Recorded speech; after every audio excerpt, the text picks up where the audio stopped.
আসসালামু আলাইকুম এভরিওয়ান, কেমন আছেন সবাই? আশা করি সবাই অনেক বেশি ভালো আছেন। তো আজকে কিন্তু কোনো বার্থডে কেকের ভিডিও নিয়ে আসিনি। তো আজকে হচ্ছে এটা পেস্ট্রি কেকের একটা ভিডিও। তো প্রথমেই কিন্তু আমি কেকের বোর্ডের মধ্যে কোনো প্রকার ক্রিম না দিয়ে আমি কেকটাকে বসাই দিলাম, কারণ পেস্ট্রি কেকগুলো কিন্তু কেটে কেটে মানে বোর্ড থেকে সরানো হয়। তো যদি বোর্ডের মধ্যে ক্রিম দেন তাহলে কিন্তু যখন নাকি আপনি কেকটা তুলতে যাবেন তখন অনেক সময় দেখা যায় কি কেকটা অর্ধেক মানে ভেঙে যায় বা বোর্ডের সাথে লেগে থাকে, উঠানো যায় না।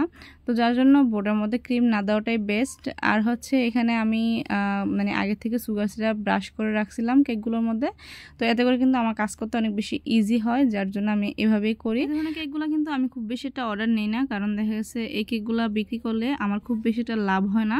কারণ এখানে আমার এই কেকটা প্রায় 1.5 পাউন্ডের মতো আছে। তো এই কেকটার প্রাইস কিন্তু আমি যদি 900 টাকা ধরি, মানে 600 টাকা পাউন্ড ধরি, তাহলে কিন্তু এই কেকটার একটা স্লাইসের দাম 120 টাকা করে পড়ে।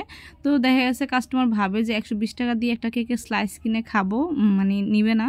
তো অনেকে আসলে বুঝে না, যার জন্য এই কেকগুলো আমি পেস্ট্রি আকারে 1 পিস বা 2 পিস এরকমভাবে কিন্তু আমি বিক্রি করি না। অনেক সময় কাস্টমার কেকগুলোর অর্ডার করে মানে একসাথে অনেক পিস নিবে, তখন কিন্তু আমি এগুলো করি। মানে দেখা গেছে একজন কাস্টমারের পুরোটা কেক নিল, তবে পেস্ট্রি আকারে নিল, তো তখন কিন্তু করা হয়। তো যাই হোক, আমি কেকটাকে ক্রাম কোট করে তারপর ফাইনাল কোট করে আমি কেকটাকে ফ্রিজে রেখে দিয়েছিলাম আধা ঘন্টার জন্য। তারপর হচ্ছে ফ্রিজ থেকে বের করে আমি কেকটাকে এখন কেটে নিচ্ছিলাম। কেটে নেওয়ার পর আমি প্লাস্টিক র্যাপার দিয়ে সাইডটা র্যাপ করে নিচ্ছিলাম। তো এগুলো কিন্তু র্যাপিং করার জন্য আলাদা মানে কাগজ আছে, ওটা কিন্তু একটু শক্ত টাইপের, ওটার নামটা আমার সঠিক মনে পড়ছে না, তবে ওইটা আমার কাছে ছিল, এখন আর নাই। র্যাপ করার পর আমি উপরে 6B নজল দিয়ে প্রেস করে করে ফুল দিয়ে তারপরে কিন্তু একটা একটা করে টপার দিয়ে দিলাম। তো এখানে আপনারা যে কোনো ধরনের টপার দিতে পারবেন।